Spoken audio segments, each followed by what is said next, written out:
mga ka-wonders, good morning. So another day na naman po tayo, and then solo ride na naman ako. Well guys, siguro itong taon na to nakahiligan ko ng pagbabike. So ito na yung simula nag-start yung summer. Ito na yung pang-apat. Yeah, pang 1, 2, 3, pang-apat kong ride.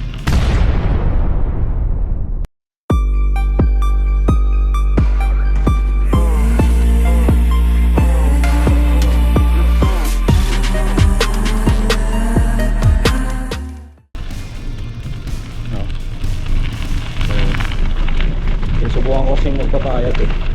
Ang problema ko ay every weekend may nagyayaya ng kainan. So walang paltos yun. Siguro sa loob ng 3 buwan puro kainan ng nagyayaya every weekend ang mga kakilala natin.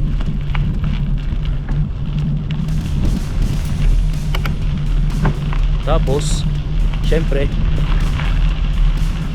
tumataba tayo. Yun yung problema eh. Kaya kailangan natin mag-exercise kahit pa paano. Kahapon may pinuntahan na naman ako.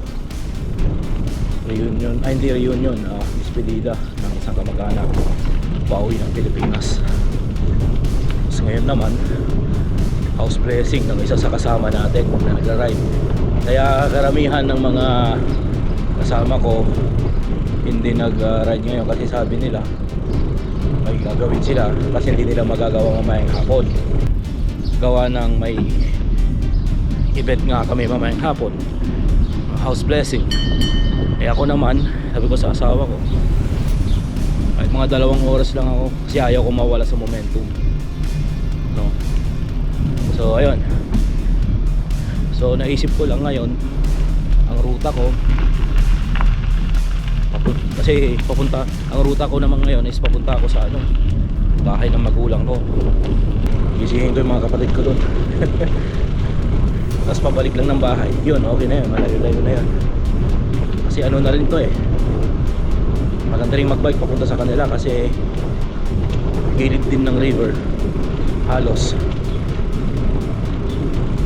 diba? So doon lang tayo dadaan.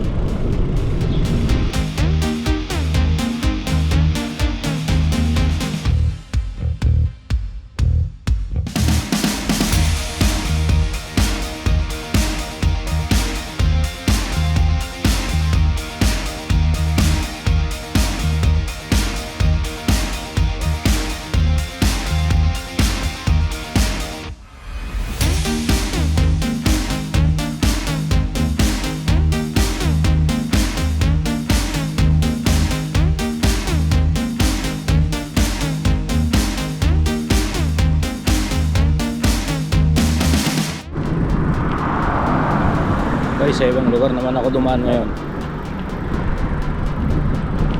Subukan natin dumaan sa ibang lugar.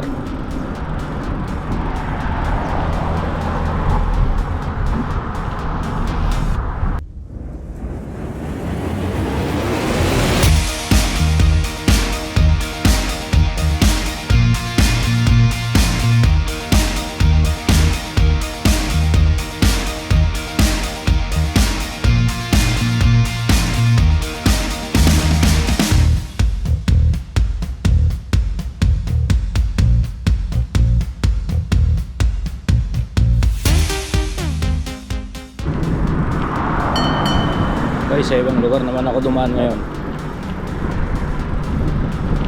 Subukan natin dumaan sa ibang lugar.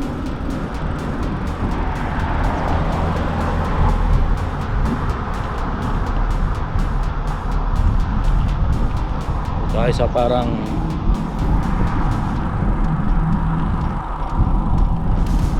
city hospital na ruta.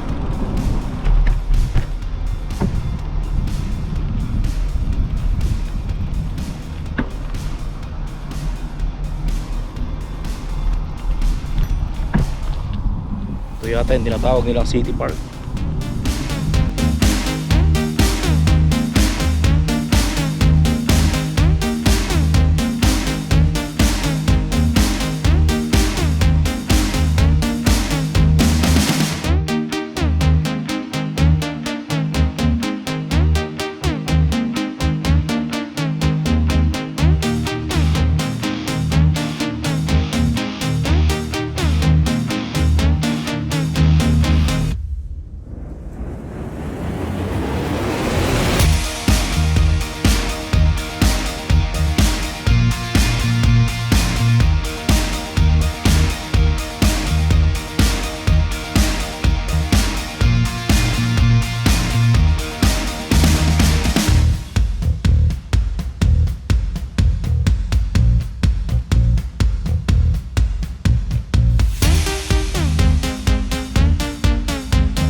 So mga ka-imigranting gala, ka-wonders, yan yung city hospital namin dito. So mga ka-imigranting gala, ka-wonders, yan yung city hospital namin dito. Pero right across the river, doon, nandun naman yung aming university hospital. So magkakalapit lang. Alright, tayo, bababa tayo sa river para naman mas maganda ang view.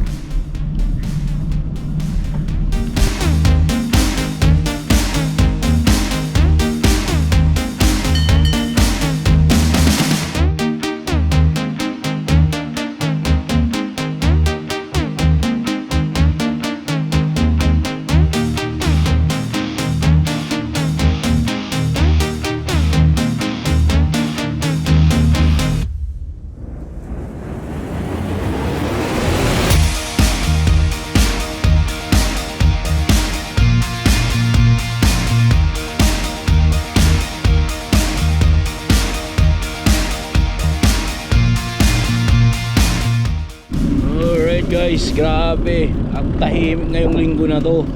Tahimik ba o sobrang maaga ako? Ano na eh, magsi 7 na. Nasaan ang mga tao? Tulog.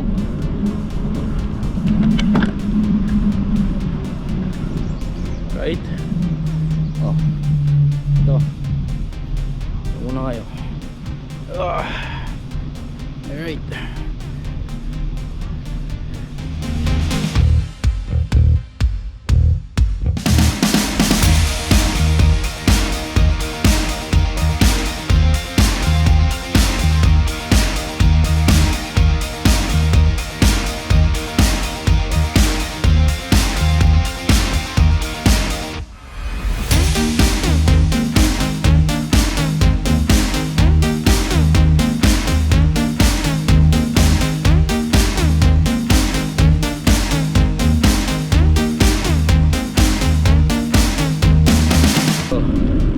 May pailan-ilan guys.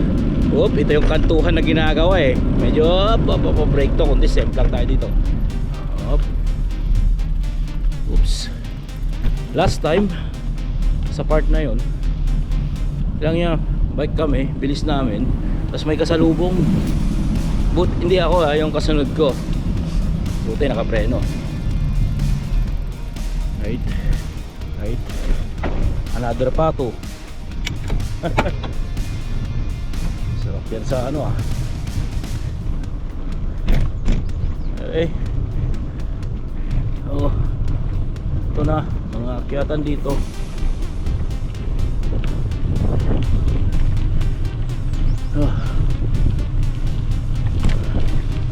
Alright.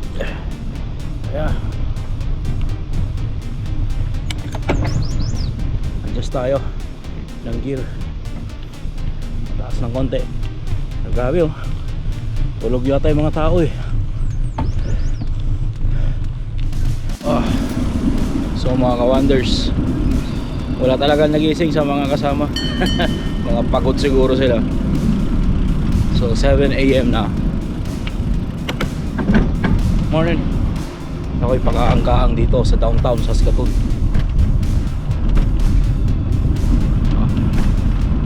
Dami akong stopover kasi walang mga tao, picture taking ako.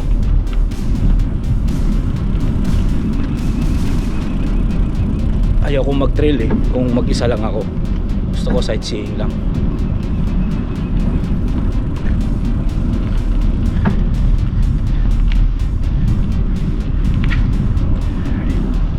Have a good day.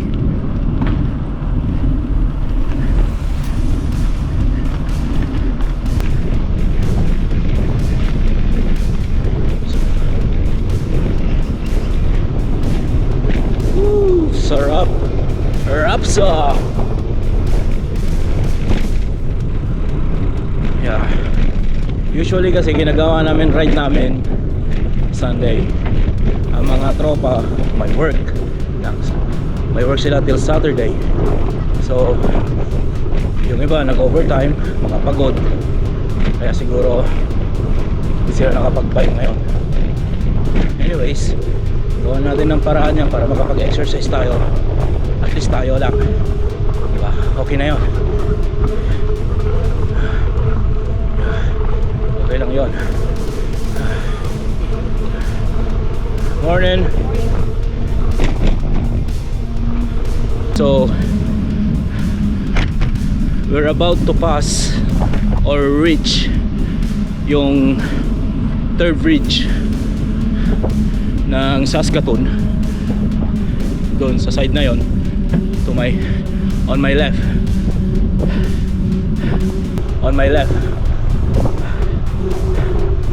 kasi meron kaming I think 5 bridges dito na nagko-connect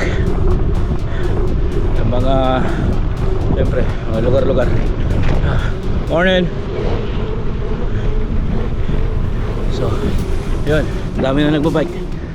So guys, talagang sadyang maaga lang ako, kaya walang tao. Oh my goodness.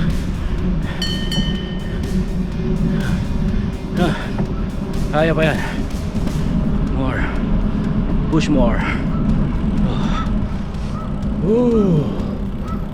Rapsa.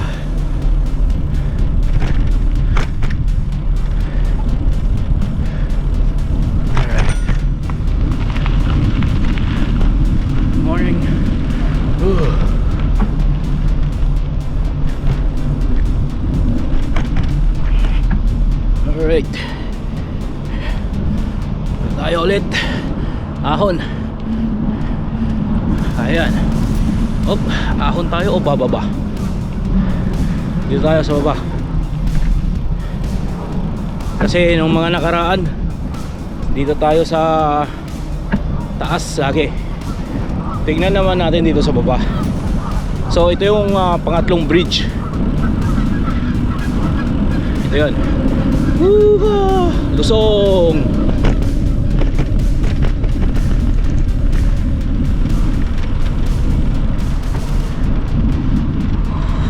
See those guys.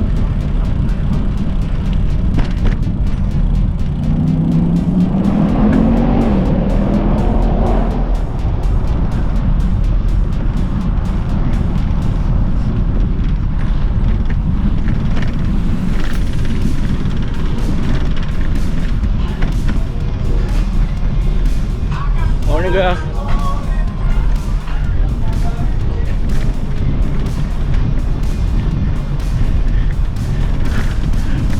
Pilipino yan, Pilipino. Good morning ako, nagmagandang umaga si kuya. So tago. Pagbalik ng mga ka-MTB natin, hindi na ako siguro mahuhuli kasi may advanced training ako. Hindi advanced training,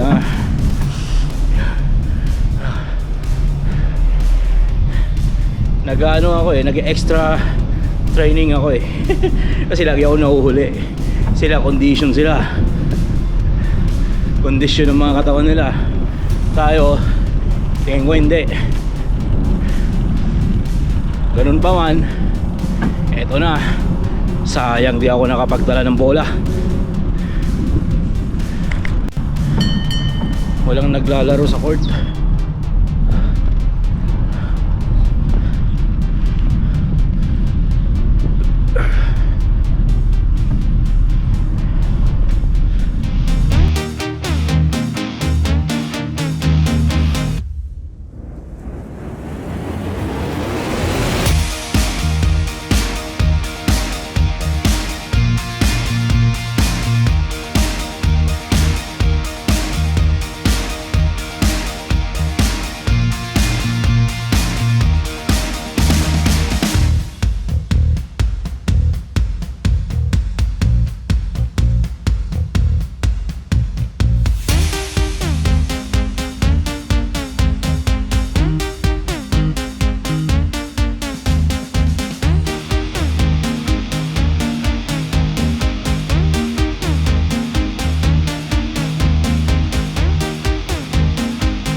Guys, sobrang ahon.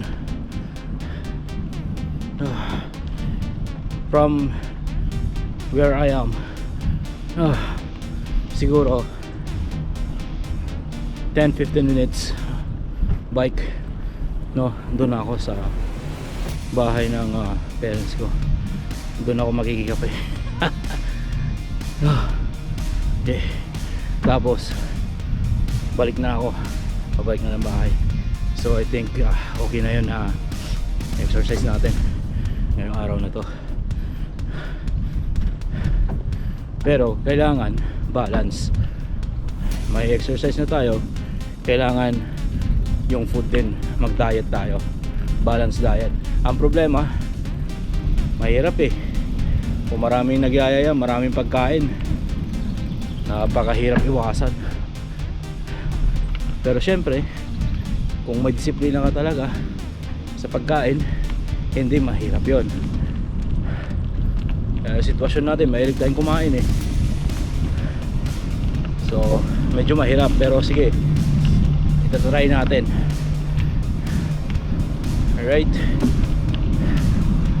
so yun, malapit na tayo lumiko.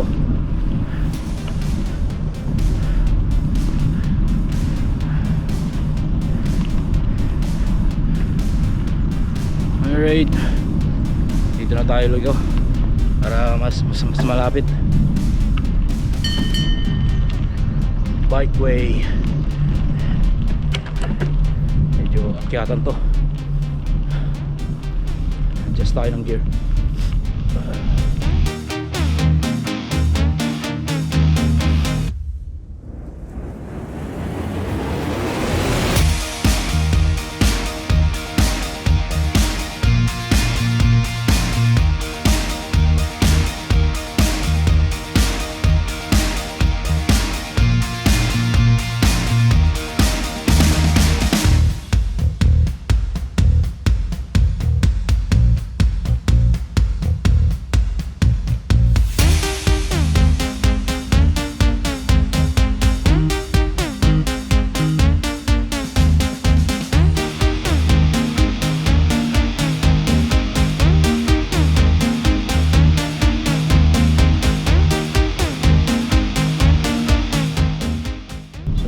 Dito kasi babalik ako sa parang main highway, main road, dahil nagbabike lang ako sa secondary road.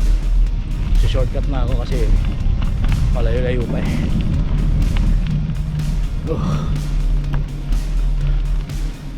Actually guys, nung first time ko ulit magbike, aminado ako na nakaramdam ako ng konting cramp sa mga legs. Nag-cramping ako. Right now, pang-apat na ride ko na to. Hindi ko na siya parang ano na lang, wala lang, nasasanay na ulit yung mga legs natin sa pagpipedal. Pero hindi ko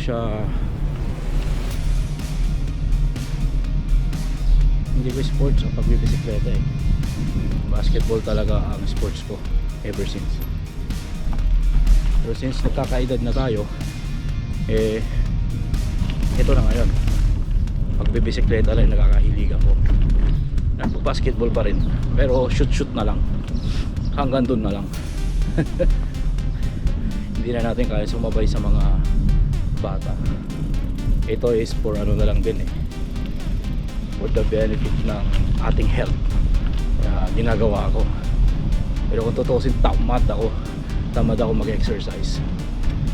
Kaso diagnose ako ng fatty liver, which is normal lang naman sa ating mga Pilipino siguro kasi yung mga food na kinakain natin matataba kasi masarap, di ba?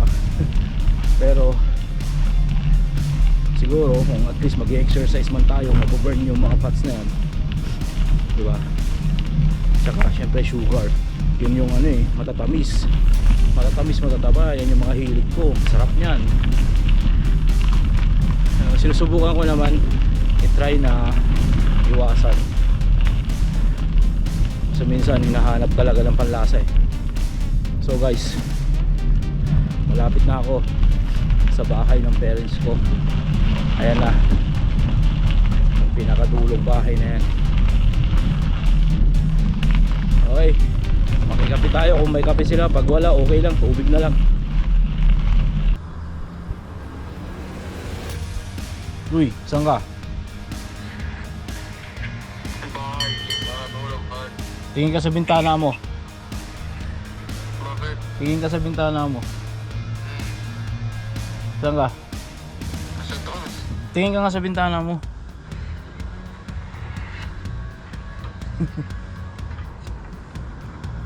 Kita ko kayo, nasa likod kayo ng truck. Ano nga? Buksan mo kaya pinto. May kape ba kayo? Ay ko tignan nyo. Wala akong susi dito Buksan mo ang pinto. May tinapay kayo may kape. Kapal no? Ayun yung isang brother ko, kararating lang galing work.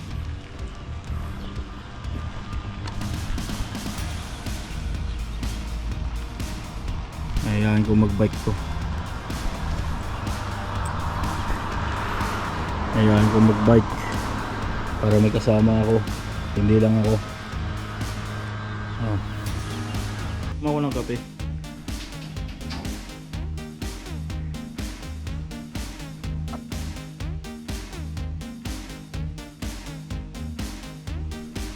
Kagising ko. Okay lang yun. Yes na. Laki na ng katawan mo Mag-gym na rin ako pagka pumayat ako. Mga ka-wonders, may kape na ako, may tinapay pa. Yung nabuksan dati? Oo, baka yun naman. Yung may ano lang na nilagagdag dito. Ayan, iwan na lang natin dyan para meron din tayo. Cheese bread, okay na. Pampataba yan. So bakit? Pampataba parehas.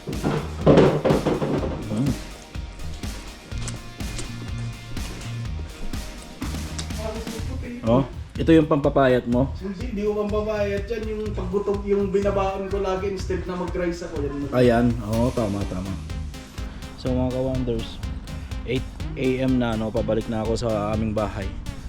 So nakikape ako dito sa bahay ng parents ko, dito sa bahay na to. Dito ako tumira ng 10 years, 10 years tumira ako sa kanila. And then hanggang sa nakakuha ako ng sarili kong bahay. So yun, nakikape lang tayo. Nabisita natin ng ating parents at ang ating mga kapatid. So isang kapatid ko tutulog na kasi may work pa ulit galing sa isang work. Yung isa naman, marami daw siyang assignment sa school kasi nag-aaral pa ng college ng yung isang kapatid ko, yung bunso. Niyaya ako mag-bike. Sabi niya busy siya. Tsaka working student siya. So dito kasi ang mga estudyante nagtatrabaho. Yung iba, no? Para rin syempre pantulong sa mga expenses nila. So busy ang mga yan. So babalik na ako at ako inihintay na ng isa at magtatanim pa kami.